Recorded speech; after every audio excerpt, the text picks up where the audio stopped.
Hello, my name's Tragic O'Hara. I got a message on my Instagram asking me could I paint a fish tank. Not a fish tank like a wall, paint a wall to look like a fish tank, which is something I've wanted to do for a while. I've pitched that idea to 2 or 3 people, no takers yet, but to actually paint a fish tank. So like the back of the fish tank. When people ask me stuff like, I've had some people ask me to do some mad stuff, like not just run of the mill, could you paint me a portrait on a canvas, which I like doing. I don't mean that, I mean like something a bit that I don't usually do, like I've never done before. And my first answer is always yes, before I think about anything else, which sometimes works and other times doesn't. I say yes and then I walk backwards. Because what's the worst that can happen? Like, I know that you can paint. I have seen bits of glass with painting on it, so it is possible. It's not like someone's asked me to design some sort of anti-gravity shoe. Like, it's a strange example, but they're not asking me to do something that's completely out of my depth. Like, there's no physics involved, there's no maths, which I'm not very good at. I know it can be done. It's just a case of figuring it out. There's other things will arise, like how long is it going to take? Like how much money? Like I don't like talking about money, but how much money would I need to charge for this sort of thing and all that kind of stuff. But when someone sends me an idea that I think's really good, I kind of put the money and the time away to the side and don't think about them too much, because they are problems that you're going to need to deal with anyway. But there's other things in front of that will help answer those questions. Do you know what I mean? Before I start talking money, because I don't like to think of myself as being motivated only by money. Then other things arise, like can I make a video out of this? And before I knew it, this turned into a saga. So a simple thing of painting a fish tank, painting the back of a fish tank, turned into this big thing for numerous reasons, right? I've tried to film this intro and piece this all together as best I can. Oh, finger! I suppose this is the bit I'm not good how to explain this. I was going to talk. It didn't work. I tried filming an intro, but it didn't work. Last night I thought, just write everything that happened and talk about it and cut to the clips of that happening. Because there's some things in this that, like, you'll see, man. Right, so, can I paint a fish tank? I googled it, yes. Yes, it has been done. Can I do it? Probably. I put a post up my Facebook page and some very experienced sign writers messaged me saying, yep, you can do that. This is the stuff we use. So I have used this stuff before. Sign writers enamel. I bought some of these little Revel, I think that's what it's called. Like these I think these are more for like models. So this was just a wee quick test, right? I've got loads of acrylic that's I bought ages ago to do this sort of stuff. So I painted on the back of that, and all I done was took my iPad that I do all my drawing on, make a trace round this really quickly, tape it to the back, and then paint on the front. What I found was the sign writer stuff is really good for the outlines. That was better for fills, for filling things. But so when I'm painting this now, I have to flip everything in reverse. So there was bits of writing going to be in the fish tank, so I need to take that into consideration. And you're working the whole thing backwards. You're going, like if I'm spray painting, it will be colours then outline. But for this, it had to be outline first, high tones, mid tones, low tones, like that. I designed all the stuff on my iPad, like things. We decided we were going to do a sunken underwater New York scene, so like taxi cabs, trains, signs, that kind of thing. I designed that, and it was just a case of, now that I'd figured out how to paint backwards, because of the very nice people out there who are willing to share information with me, thank you very much, Frank.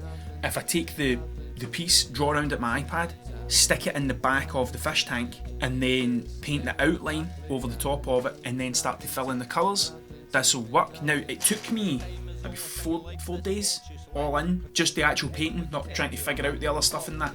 Longer than what I had previously expected. But I'd spoke to this person, like I've known this person for a while, and I spoke to them saying, look, as long as you're not desperate to get this fish tank back like tomorrow, and he was really cool about it. So it took a bit longer than expected, but he wasn't messaging me every 2 seconds going, where's the fish tank? I'm keeping my fish in pots and pans. Like everything like that was all sorted beforehand. Like I wouldn't have took it on if I'd have known there was big massive glaring problems like that. But it wasn't. So I'm still trying to do this between my wife working shifts, looking after 2 boys, and running doing my thing at the same time. So like trying to find the time to do that was quite difficult. I had a 3-day, I had a day where I was like, this is the day that I finished this thing. And the boys were up during the night with just being boys, and I'm not making excuses for my silly behaviour. Well, I am. And I went downstairs and I thought, I'm going to make a coffee. Little did I know I'd be attacked by the coffee grinder, and it's cut open my finger. This happens once every 3 months. I once sliced open my thumb cutting a watermelon, and I only get hurt doing menial tasks. Like, I put laminate flooring that whole weekend in using power tools, no injury whatsoever. Get a bit of watermelon for my breakfast, slice open my thumb, and they don't stop bleeding. They never stop bleeding. So I tried to super glue the cut together, because that's what they done with my thumb when I cut that. And if you're squeamish, I apologise now.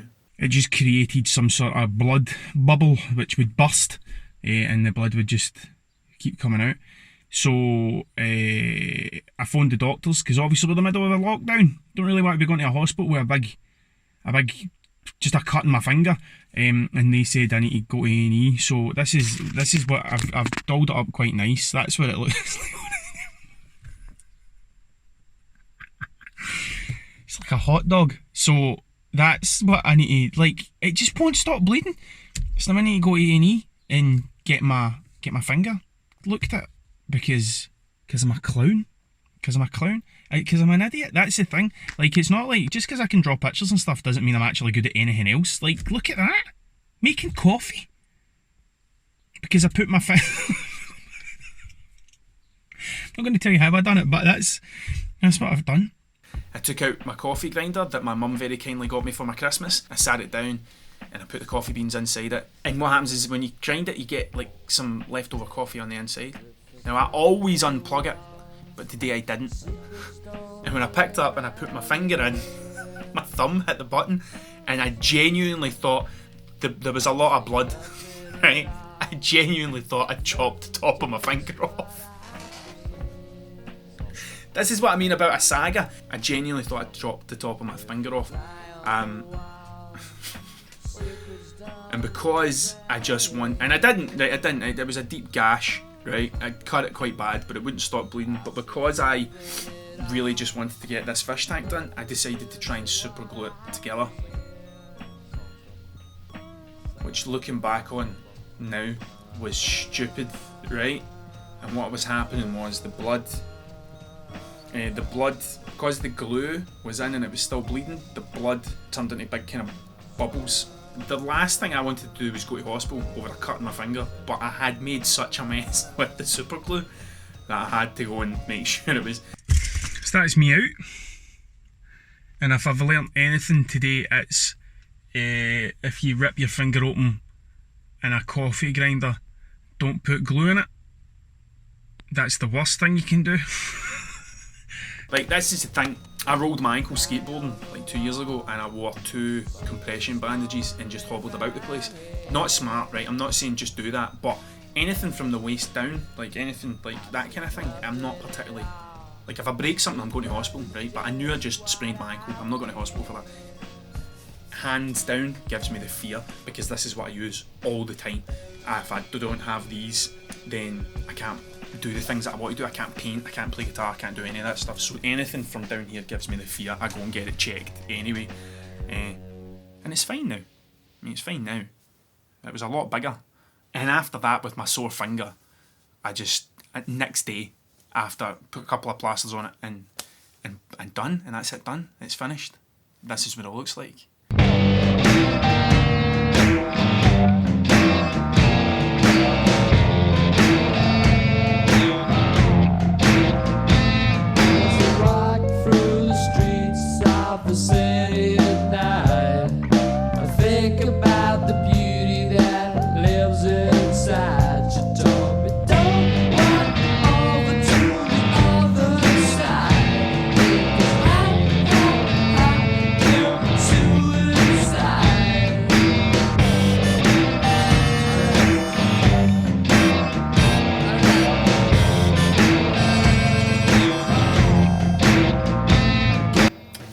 That's it. Like, I think that's it. The only thing to say now is he was happy with it. He was happy with the finished product, and so am I. I think it turned out.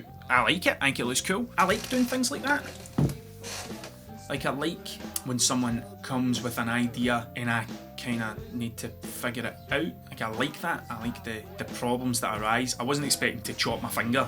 Like, that's obviously something that I don't do that every time. That's it. That's how I pieced this together. Thank you very much for watching. If you enjoyed it, please hit the subscribe button. You can get me on Instagram, TikTok, Facebook and Twitter at Mr. Tragic O'Hara. Like, if you've got something mad that you want to try, like, I've got some stuff, there's some stuff potentially coming up which is a bit crazy, and I'm looking forward to it. And thanks for all your support and messaging me with different things to do, kind of mad ideas and stuff, because that's what I like to do. I like to do different things. Yeah, I don't know, man. I think that's it. So,